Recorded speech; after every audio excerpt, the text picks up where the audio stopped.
Thanks everybody for coming this morning. I am joined with our Director of the State Office of Budget and Management, Kristin Walker, as well as members of our team. Thank you for your great work on this budget.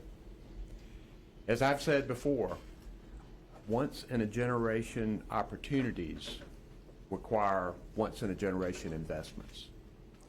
This budget we're presenting today meets the moment. It invests in a fast-growing state so people can get the record number of better-paying jobs that are being created every day. It recognizes that historic investments in education and child care are needed now to make sure we have the well-trained workforce for the jobs of today and tomorrow. It invests in our schools, our health, our safety, our transportation, our water, our state employee workforce, and our families. The major focus of my budget is strengthening education with historic investments from cradle to career. We can and should make good on the constitutional guarantee of a sound basic education to create opportunity for everybody. My budget proposes $1.5 billion more for early childhood education and child care to benefit our youngest children who need to learn, their parents who need to work, and our businesses which need to hire them. It recognizes that with 5,000 teacher vacancies across our state, we must provide educators with the pay and the respect that they so richly deserve. That's why we're proposing raising teacher and principal pay by an average of 18% over the next 2 years. That would take us from 32nd in the nation to 16th in teacher pay, while making us first in the Southeast. We're also restoring master's pay and significantly expanding the reach of teaching fellow scholarships to attract more teachers into the profession. Other important school personnel like bus drivers and counselors would get a 9.5% raise over the next 2 years, while all school employees would get a retention bonus of either $1,000 or $1,500. If you make less than $75,000, you would get $1,500, and if you make more than $75,000, you would get $1,000. We know it's not just pay that makes teaching a challenge, but also the shortage of help. Sometimes it's as simple as actually getting children to school on time. And my budget will get more qualified, licensed school bus drivers behind the wheel. It supports student mental health by hiring 1,000 more nurses, counselors, and social workers, and providing access to school psychologists. And it invests $1 billion in school construction and renovation to make sure that children are learning in 21st century classrooms. To help our teachers educate the leaders of tomorrow, we must address the challenges of today. And we all know that the heart of North Carolina's economic success is our workers. We recruited a record number of new jobs in 2022, and the people who will fill them need the training and the skills. My budget invests in on-the-job training, credentialing, internships, pre-apprenticeships to help people move directly into good-paying jobs. It supports our community colleges with higher pay and bonuses for instructors and scholarships to help keep their tuition affordable for North Carolinians. Our state employees are the engine that powers essential services for our state, and I am so thankful for their work. Agency leaders will tell you that it's been difficult to recruit and retain employees in many state government positions like nurses and correctional officers and engineers. I'm proposing an 8% across-the-board pay increase for state employees over the next 2 years, with retention bonuses of either $1,000 or $1,500 depending on salary. There are additional state employee pay increases for those in STEP plans, along with funds that agencies can use to increase pay and bonuses even more for hard-to-fill jobs. Not only is our workforce important, but getting our infrastructure updated to meet the needs of a growing economy is critical. We've already won major infrastructure funding from the federal government, and this budget sets aside required match money as we aggressively continue to compete for more clean water, economic development, electric grid improvement, transportation, and high-speed internet infrastructure. Our amazing success in recruiting major manufacturers has left us with too few megasites to market. This budget includes investments to make megasite development, to make it easier for companies to plant a flag in North Carolina, and in turn provide spin-off work for small businesses. As we recruit the larger companies, we know that our small businesses are the backbone of our economy in every community. So this budget invests funds supporting them.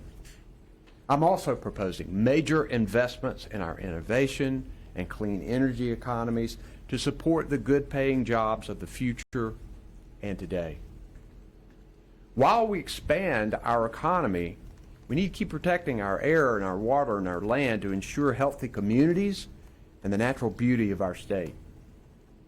Investments in land and water preservation as well as flood resiliency will protect our health, our environment, and our communities. And thriving communities need to be safe from crime. And this budget aims to reduce crime and make our state safer through better pay and bonuses for law enforcement, school safety grants, investments in reentry programs, violence intervention, a fentanyl prosecution team, and body cameras for local law enforcement agencies. To combat cybersecurity threats affecting local governments and schools and our state agencies, my budget recommends funds to protect our systems that contain vital information, including over 40 positions to bolster the state's cybersecurity and privacy capabilities. The safety of our communities goes hand in hand with the health of our people, and we can address both by tackling the mental health crisis and opioid misuse. The recent agreement to expand Medicaid and the billions in funds that'll come will allow us to improve the health of North Carolinians for generations to come. My budget proposes using a portion of the $1.7 billion Medicaid expansion signing bonus to create I-HOPE Fund, which stands for Improving Health Outcomes for People Everywhere. There is a mental health crisis in our country, but we can make progress here in North Carolina with the right investments. The I-HOPE Fund designates $1 billion for mental health and substance abuse, with funding for inpatient and community care, facilities and support for those in mental health crisis, integrating mental health and primary care practices and schools, and to address mental health in the justice system. We all have friends and colleagues and family members who are navigating mental health and substance abuse challenges, and we know they need our support. We've got to erase the stigma of these challenges, but we just can't stop there. Investing in crisis care, the right nurses, facilities, medication, therapy will save lives, save money, and get people well. There are funds in this budget for aging in place, as well as housing for seniors, working families, veterans, and people with disabilities. This budget is comprehensive and well planned. This is a historic moment for our state. We have an unprecedented amount of funding to invest for the next 2 years from state and federal funds. Yet, the revenue projections for the following years level off dramatically, showing there will likely be insufficient funds to meet the needs of our rapidly growing state. We must continue to meet those needs, balance the budget, and make sure we have significant reserves to handle an economic downturn. This budget does all that. It also builds in tax fairness. We want to give the income tax breaks to working families, the people who need them, not the wealthy and not the corporations. I recommend a personal income tax cut for families making less than $200,000 a year for the next 4 years to get them down to 3.99% by 2027. Taxpayers earning more than $200,000 would stay at the recently reduced tax rate of 4.75%. On the corporate side, our tax rate is already competitive as businesses are coming here in droves. More corporate tax breaks mostly help out the large, out-of-state, or multinational corporations and not our homegrown businesses. My budget leaves our corporate income tax rate at 2.5%, the lowest in the country among the 44 states that have a corporate tax.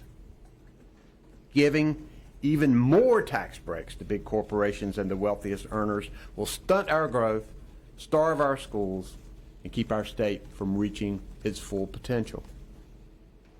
It is that unlimited potential that makes North Carolina first in opportunity, and that's the name of this budget.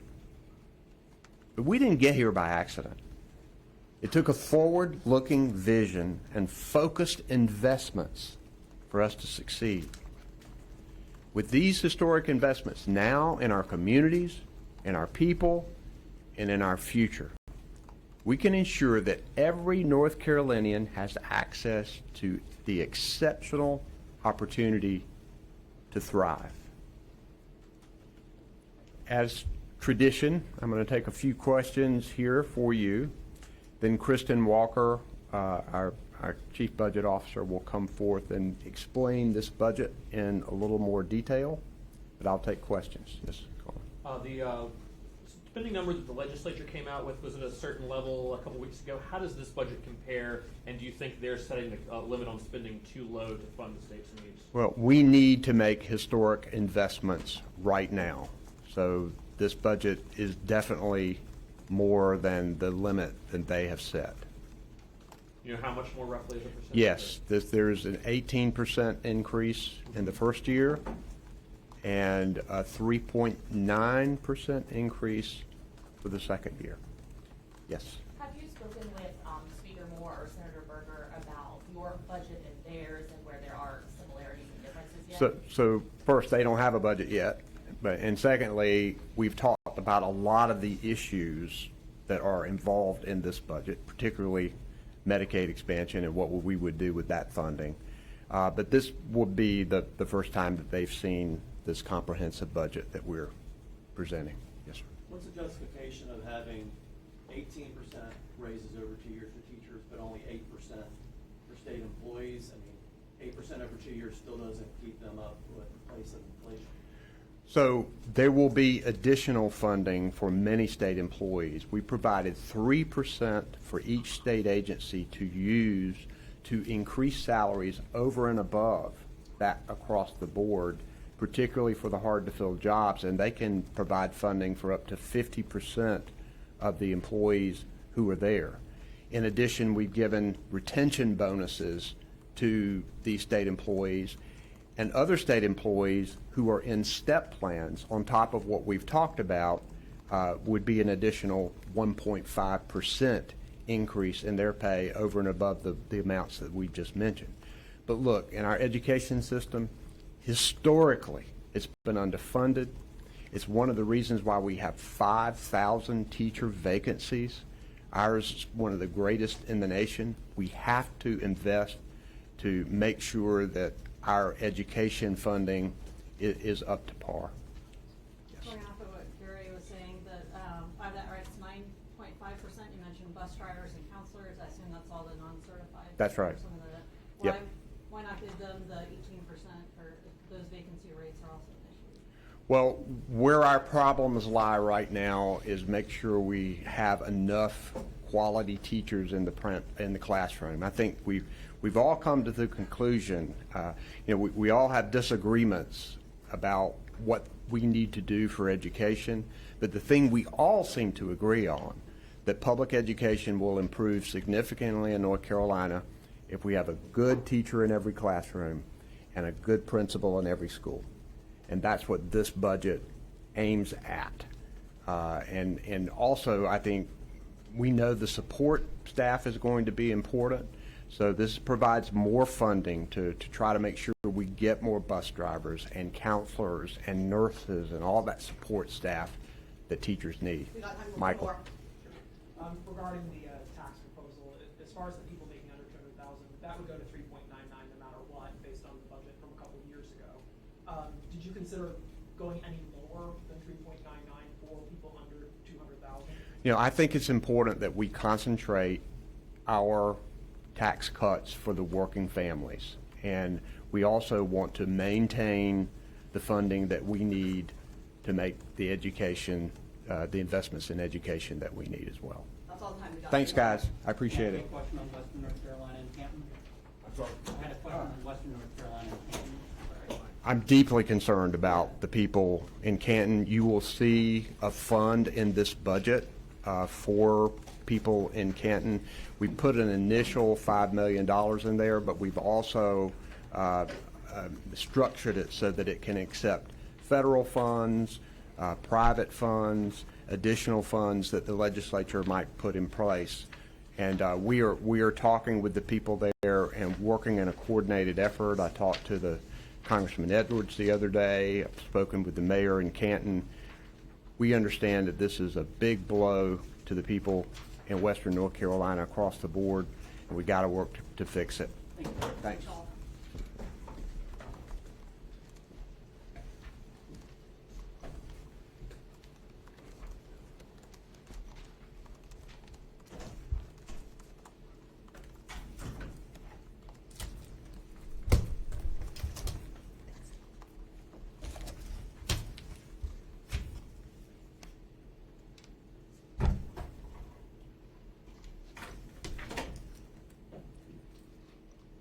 Good morning.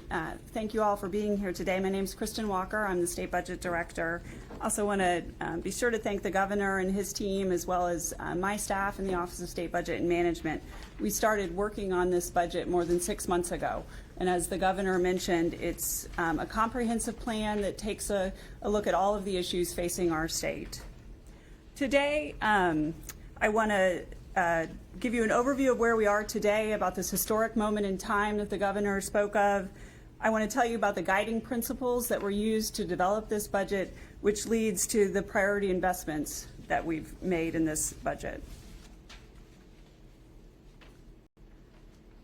As the Governor said, we are at a moment in time right now of historic opportunity. We have a budget surplus that you all have heard of.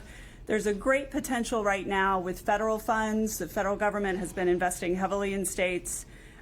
There's also population growth and record job creation. Last year was a record number of jobs created in North Carolina. And with that comes a need to respond to these pressing issues facing our state and to spark opportunities for all North Carolinians.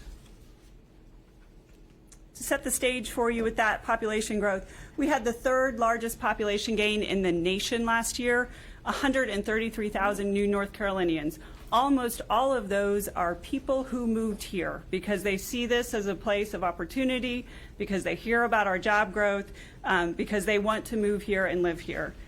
And by 2025, just 2 years from now, we anticipate that we will have more than 11 million people here.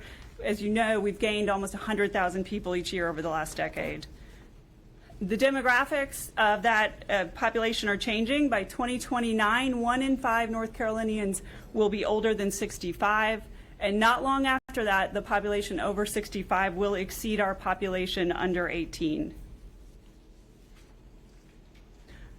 Our economy. We have the 11th largest economy in the nation. As you've heard, we have unemployment at historically low levels. We have a very tight labor market facing our employers, and we know we have folks who have not returned to the labor force. We know that labor force participation is still down. Wage growth has kept up and outpaced inflation, not for state government workers, as we've talked about, but in other private sector areas. However, we know that right now economic growth is likely to slow, and you see that reflected in the consensus forecast that came out last month. So that has been accounted for in this budget. So what were those guiding principles that the governor and team used to develop this budget? The first was to, first and foremost, to maintain a fiscally sound budget. As you heard the governor say, this budget does not raise taxes. It is a balanced budget, and it keeps almost $7 billion in reserves. We also wanted to create opportunities for all North Carolinians, both education, workforce, and economic development. We want to build healthy, resilient communities, and we want to ensure that services are available for North Carolinians who are here today and those who are coming here in the future. You heard the governor speak of revenue. So what we have here is the consensus revenue forecast. So this was agreed upon by nonpartisan staff at the General Assembly's Fiscal Research Division and nonpartisan staff at the Office of State Budget and Management. As you can see, the $33.7 billion in the first year, $33.64, so a 0.2% decrease between the 2 years, because it accounts both for the economic conditions we're seeing as well as the tax cuts that were signed into law last session. The governor, as he mentioned, has recommended policy changes promoting tax fairness. So personal income tax would remain for those over $200,000 per year at 4.75%, and for those incomes below $200,000 per year would drop down eventually to the 3.99%. The governor proposes leaving the corporate tax rate at 2.5%. And the governor further recommends that the sales tax transfer, the general fund sales tax transfer that is currently at 2% to the highway fund, be maintained at the 2% level. You can see with those tax policy changes in the next line how much additional revenue they generate for the general fund.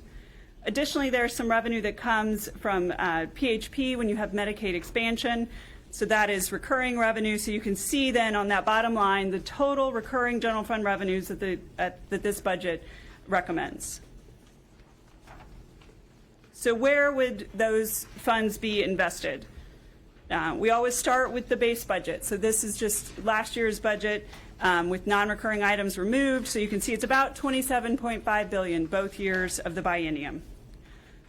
The governor started then with the comprehensive remedial plan. So the court has ordered that, and there's funding for years 2 and 3. We are currently in year 3 of that plan. So to make that plan whole, another $459 million is needed in the baseline. The governor's budget assumes that funding goes in before we enter year 4 of the plan next school year. You've heard the governor mention compensation, a very large area of investment in this budget, $2.39 billion in the first year, nearly $2.8 billion in the second year. That includes both state employees and teachers. And then programmatic investments, things like K-12 enrollment, higher ed enrollment, further funding of K-12 education, the Medicaid rebase, justice and public safety, conservation, cybersecurity, et cetera.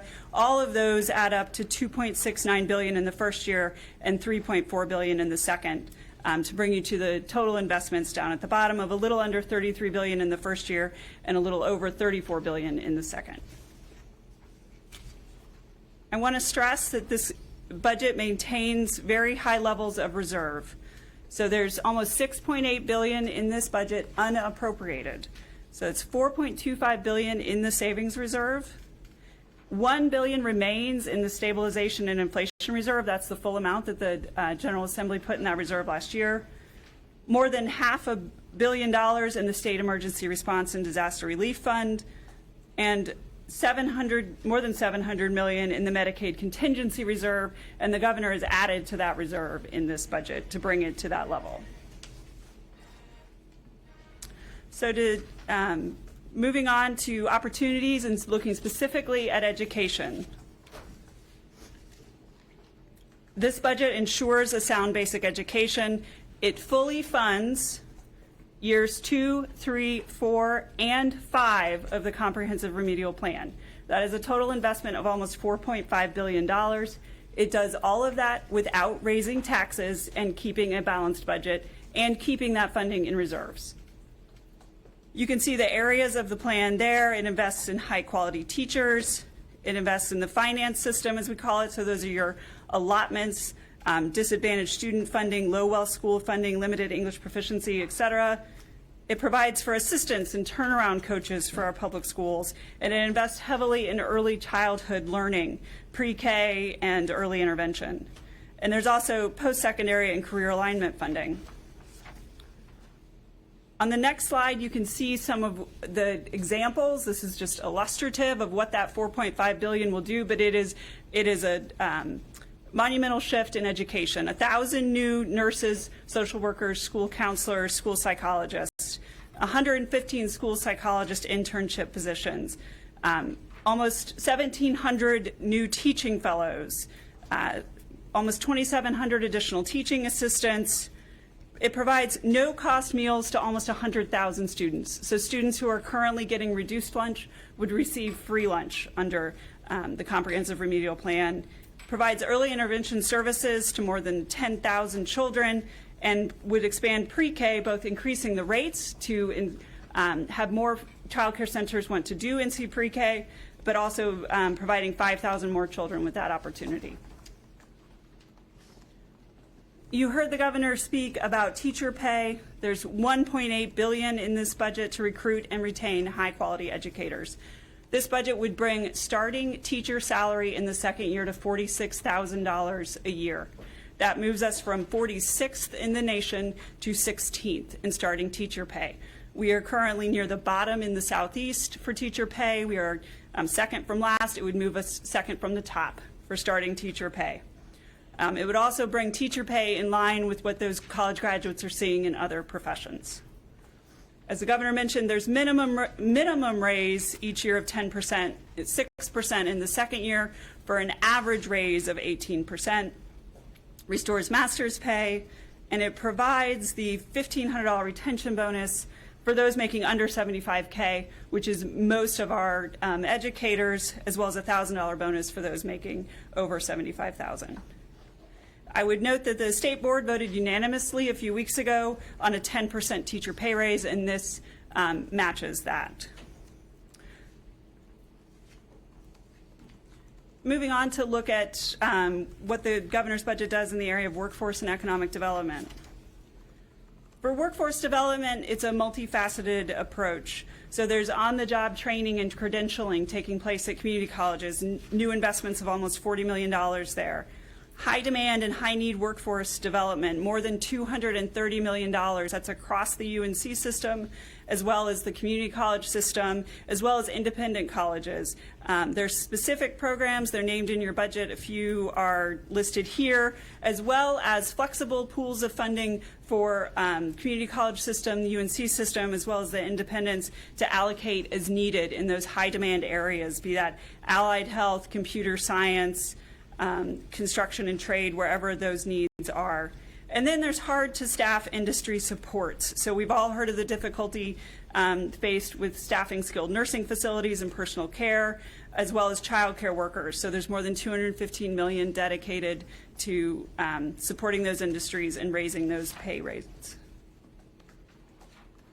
Workforce development. So as the other part of this we know, and as I mentioned before, is that we have a very tight labor market and we have folks who have not returned to the workforce. And one of the key reasons why that is because they do not have adequate child care. So this budget continues the child care stabilization grants, $500 million total over the biennium that were originally funded by the federal government. There's $100 million recurring for child care subsidy rate floor within low wealth counties, and $11 million for community colleges for their campus child care programs, many of which were shut down during the pandemic. And there's also an additional $100 million for capital costs for public schools to build NC pre-K classrooms. In the area of economic development, the governor has a $325 million reserve You can see it broken out here. Mega site development, we know that we have now too few mega sites. So many companies have come here, so this would help with developing additional mega sites. Funding for the Sports and Entertainment Fund, additional funding to Golden Leaf, funds to help develop Radio Island, as well as the other one I'll mention here is the Canton paper mill closure. So at least $5 million to Canton and the surrounding community, earmarked in this budget for that, as well as an additional $50 million for downtown revitalization grants. Right now, we have a historic moment of federal funding opportunities. So we had the pandemic relief funds that came to the state on sort of a formulary basis, and we didn't have to apply for them. They were not all of them were competitive, most of them were not. But in recent years, we've also had the passage of the Bipartisan Infrastructure Law, the CHIPS and Science Act, and the Inflation Reduction Act. There's hundreds of billions of dollars available from the federal government. Some of it is formulary, but much of it is competitive. We need to be positioning our state to be competitive for those funds and ensure that we bring back our share of those tax dollars to our state. The governor, in recognition of that, puts $225 million additional into the federal infrastructure match reserve. We know at least $115 million right now of known state match requirements for things like clean water and drinking water, energy, and other programs, and then some additional funds for programmatic support. The state needs to be nimble and needs to be responsive as these federal funding opportunities are announced. Many of them are still being developed, but there's great potential here, and many states are looking at this, so we need to be sure we're prepared. The next area, building healthy and resilient communities. This budget assumes Medicaid expansion. As you know, expanding Medicaid is a win-win for our state. It brings health care to more than 600,000 North Carolinians who desperately need it. It helps prevent rural hospitals from closing. It helps fight the opioid epidemic. It also brings additional funding to the state. So the $1.74 billion federal bonus, we expect savings to the general fund of almost $56 million annually. It would inject $5 billion into the economy, and we also estimate that we'd have more than a $240 million boost in state and local sales taxes.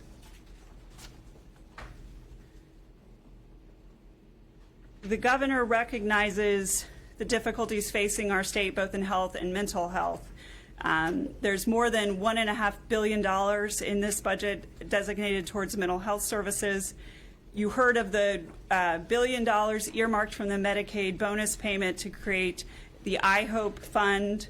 You can see where that would go, but it would assist with Medicaid reimbursement rates, community-based behavioral health treatment, to assist with integrating behavioral health, also with our justice system, and help children with behavioral health needs who are involved in the child welfare system. And finally, there's funding for telehealth in rural communities and other technology to improve health outcomes. Additional mental health items include, and you heard this mentioned before, but more than $500 million for school social workers, psychologists, nurses, and counselors, funding for the 988 line and the NC Psychiatric Access line, funding for evidence-based behavioral health supports in schools, as well as additional support for crisis units for justice-involved youth. There's also funding aimed at universities and higher ed, including the 24/7 mental health hotline and mental health first aid, as well as flexible funding for the university system to address mental health emergencies taking place there. Additional large health investments include more than $160 million for community-based services for people with disabilities. That's innovation waiver rates, innovation slots, and transitions to community living. There are statewide health investments. So there's funding set aside from the Medicaid bonus payment for rural hospital rescue fund. There's support for all the county social service offices as they wind down the public health emergency and they have to deal with removing those folks from Medicaid and assisting those folks. And there's support for older North Carolinians to stay in their homes with needed home repairs. And the final area that I'll talk with you about today is ensuring services for North Carolinians. This is the largest investment in the state workforce in more than 50 years. The governor's budget proposes a 5% cost of living increase in year 1 with a 3% in year 2. The bonus is $1,500 for those who make less than $75,000 a year, $1,000 for those who make more than $75,000 a year. That would be paid in two installments, so it would function as a retention bonus with one payment in November and the other in April. Employees who are on step plans would receive an additional 1.5%, so that's law enforcement as well as correctional officers. And as was mentioned, there's what we're calling an enhanced labor market adjustment reserve, which provides all state agencies with 3% of their total general fund payroll to allocate to their hard to staff and hard to fill positions. One item of note here is that this is not just on general fund employees. The governor has also provided sufficient funding to do it for receipt-supported employees. So you heard last year many agencies talking about how they were unable to give additional raises to those who are either operate off of receipts that come in from fees or receipts that come off of federal funds, because often they're not able to increase the amount of receipts. So this would actually cover the receipts from the general fund. Retirees would see a 2% recurring COLA with a 2% supplement additional in year 1 and a 1% supplement year 2. And it fully funds the state health plan as well as the retirement system, ADEC. Additionally, beyond pay, the governor wanted to look at employee benefits. So he proposes 2 changes to annual leave. He increases the annual leave rates, which you can see there, so that folks get more days earlier in their career. We know that the turnover rate is more than double for employees in their first year of service. He also recommends transitioning longevity pay, which has been around for almost 60 years in state government, to retention pay. So right now, if you're a state employee, once you've been here 10 years, you're rewarded with a 1.5% payment the anniversary of your, in the month of the anniversary of your employment. The governor proposes moving that sooner in one's career so that they start to receive a 1% payment at 2 years, and then it increases from there. It does not increase the maximum amount in both of these categories. Maintains the same amount of vacation days at the highest level as well as the retention pay. Why such a historic investment? I'll just remind you of some of the challenges facing state government. Turnover rate of almost 17%, first-year employees at more than 36%, an average vacancy rate right now of 23%, which is almost double what it was before the pandemic. The average state employee salary has increased only 20% since 2010, but CPI is up almost 38%. A nationwide survey indicated that 52% of state and local government employees are considering leaving their jobs. So this is a moment in time that we have to respond to. So to conclude, this budget invests in historic opportunities. It is balanced, it does not raise taxes, and it maintains nearly $7 billion in unappropriated reserves. So with that, thank you all, and I'm happy to take a few questions. With regard to the $5 million for the Canton Mill closure, can you explain, if I am a mill worker and I am unemployed, how I go about trying to access any of that? And could you also explain what people should do between the time they might be let go and this budget takes effect? Sure. So that funding right now is still being developed. Obviously, that was a very unfortunate recent event as we developed this budget. So our Department of Commerce and others will be working with the community to figure out what is the best way to do that. One, because as I said, this is a comprehensive plan, so one item that I don't have a slide in here for is the governor's proposed changes to unemployment insurance benefits. So he has increased, his budget proposes increasing the amount of unemployment weekly benefit you can get, as well as increasing the levels at which you would receive that funding. So it would remain tied to the unemployment rate, but you wouldn't have to have as high an unemployment rate to reach those peak levels in duration a week. So we can get you more information on that. But in response to the fact that if we enter an economic downturn, more folks will be looking for UI benefits. And I would just note the UI Trust Fund, which is held by Washington and which we cannot do anything with, has almost $4 billion in it. So we are more than prepared if that unfortunately occurred. Yes, Don? Can you clarify, is the bonuses, are those for teachers and for state employees? Yes. Okay. Yes. And then- All employees, regardless of funding source, regardless of teacher or state employee, would receive those bonuses. And is $75K the break between 1,000 and 1,500 also for state employees? Yes. And the school nurses, you said 1,000, how is that divided? Where are those going? Or is it just nurses or nurses and social workers? It's nurses, social workers, school psychologists, and social workers. So, and it would guarantee those in all Tier 1 and Tier 2 counties and those who do not have one. And then it further funds that goes out in an allotment. So there would be additional beyond that as well. Yes.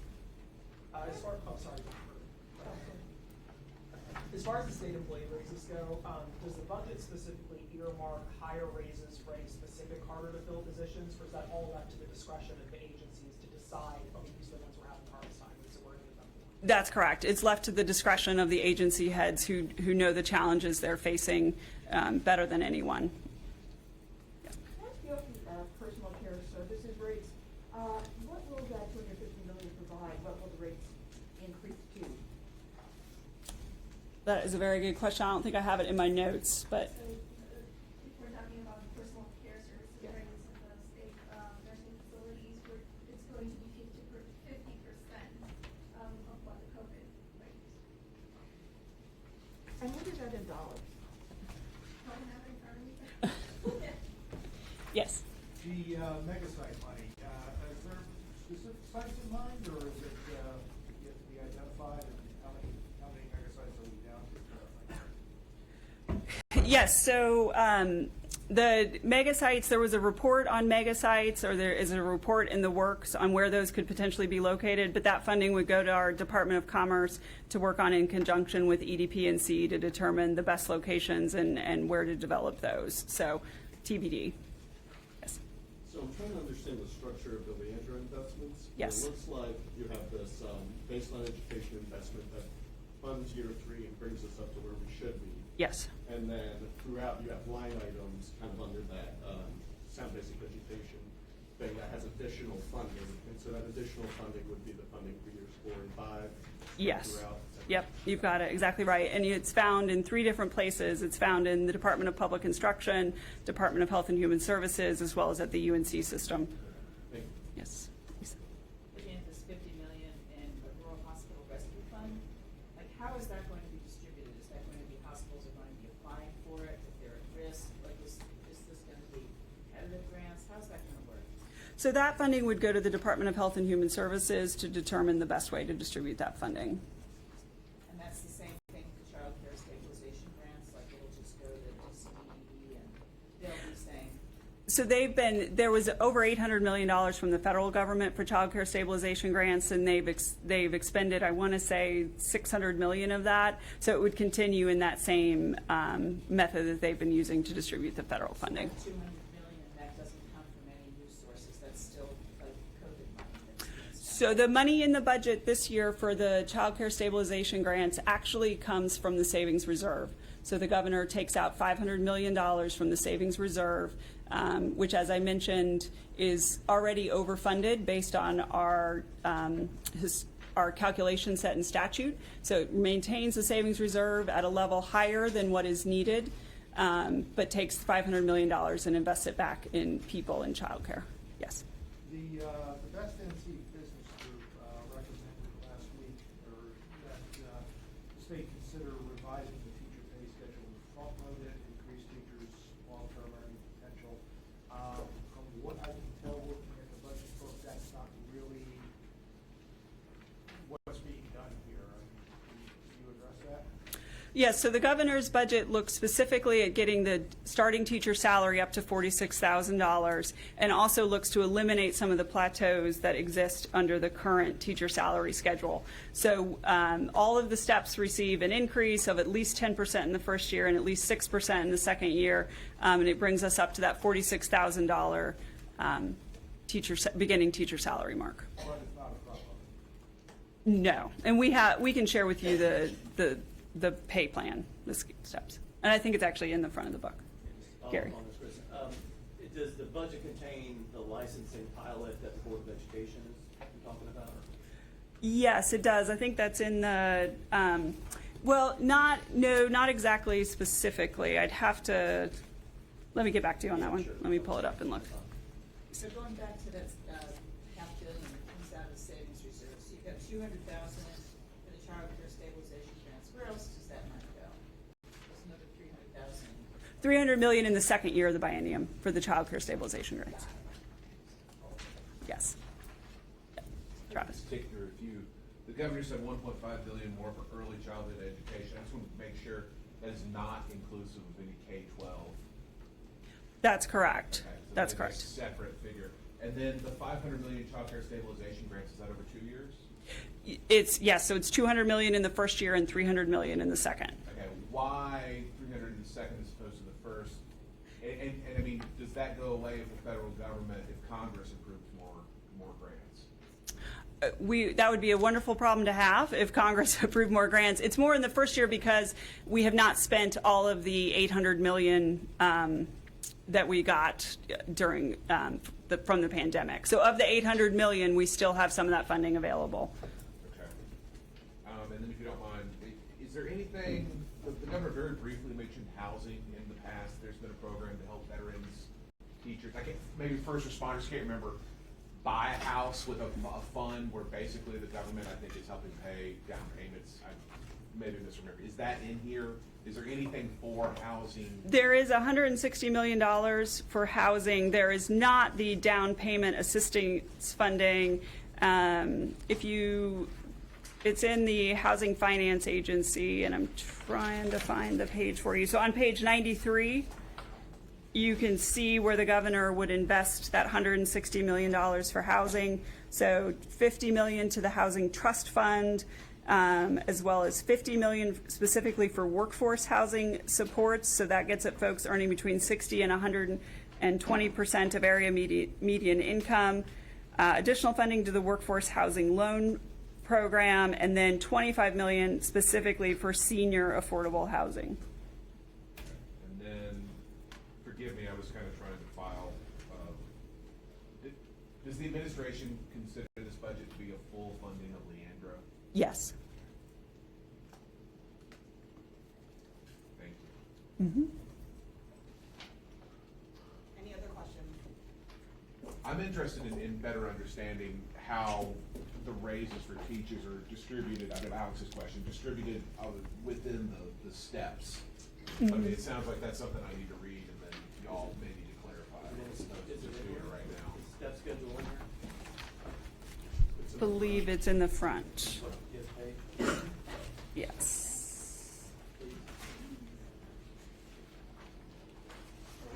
It's page 11. Very clearly, thank you. There's one, I don't know how in the weeds you look at every finance, but the African Americans monument on the Capitol grounds, that proposal is $3 million, where in the past it had been $2.5 million. Is that something just inflation because it's been a few years? Yes, so the most recent cost estimates we have for the African American Monument is $3 million, and that's what's funded in the budget. And you can see, we did not talk about very much about the capital investments, but you can see those in the book. Continues many projects at the General Assembly, or all the projects at the General Assembly already started in the last budget, and then funds some new needs within state government and at the UNC system. When the governor said we go from 32 to 16 in the country, is that one of the rankings that only includes state funding, or is also inclusive of county funding? It's inclusive of all funds. Okay. Is that the NEA's ranking, or where does that come from? Let me get back to you on that. I know I have it in a footnote. And then maybe if I could just make sure I'm reading the salary schedule on page 11. Yes. And do basic math before I leave this room. A first-year teacher would go from making 37,000, well, wait a minute. Okay, so the 46 is not until the second year when we talk about. That's correct. Making that a minimum. A first-year teacher in state funding would get $3,000 or $4,000 more in the first year under this budget as opposed if we just kept the budget the same. And then if I go down to 18, it's a difference of $5,200. I mean, I'm reading this right. I'm describing it correctly is all I'm trying to get at here. If I wanted to Yes. pick out 3 If you or 4 didn't, from this. so if you didn't do anything with teacher salaries at all, you would just stay with that first column. So, you know, it's first year teacher next year, if you do nothing, would still receive $37,000. Of course, this year's first year teacher is next year's second year teacher, right? So it kind of stair steps, right? Okay. So, you know, if you're a first-year teacher in a classroom right now, you're making $37,000. Next year, you would make $42,000, and then you would make $47,700. So quite a significant increase for teachers in their first few years of teaching. Thank you. I had a question on the state worker shortage. I noticed you mentioned there were thousands of vacancies. Can you explain the difference between a vacancy and an opening? I went on the side, I could see maybe 1,500 job openings, but if I look at the vacancy rate, I see 60,000. I was wondering why that? What the difference is between a job opening and a vacancy? A job opening and a vacancy should be the same. I'd have to look at where you're looking and see. A lot of times, for example, I think we have 5,000 openings for corrections officers. I don't know that that's posted 5,000 times, right? So I assume that's part of it, but not knowing what you're looking at, I don't want to say with certainty. It might be the number of listings, not the actual number of positions, is my guess, not knowing what you're looking at. Yes. Travis and I were just asking, like, I'm not clear, so the average raises, because we hear from readers every year about, like, I didn't get this much, and they said it was gonna be this much. It's inclusive of the step increases that are already there. So it funds the step increase that's effective. Yes, yes. So what the governor wanted to do, and if you're looking at that chart on page 11, was make sure that every step went up at least 10% from where it is today, so that, you know, for each of those numbers, 41,000 is at least 10% more than 37,000 on down the line. So when you do that, and then also if you want to remove the plateaus, some steps are going to get more than 10% because you're trying to get at 10%. You're also trying to remove, if you look down at some of the later lines, you can see where those plateaus are and where he's tried to spread some of that out.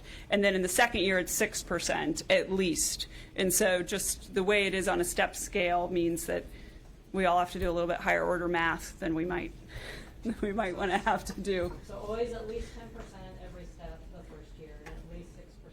Yes. No matter where they are. Yes, and so that means that sometimes some steps got a little bit more than 10%. So it brings that average to 18 over the 2 years. Thank you.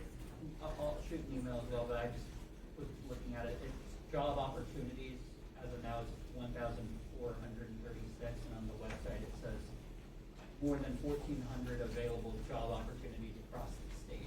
Okay. That's just what it currently says. Okay. We'll have to get with our Office of State Human Resources and just kind of compare. But my guess is that's positions, not actual openings. So there's probably multiples under some of those. Any additional questions? All right, thanks everybody.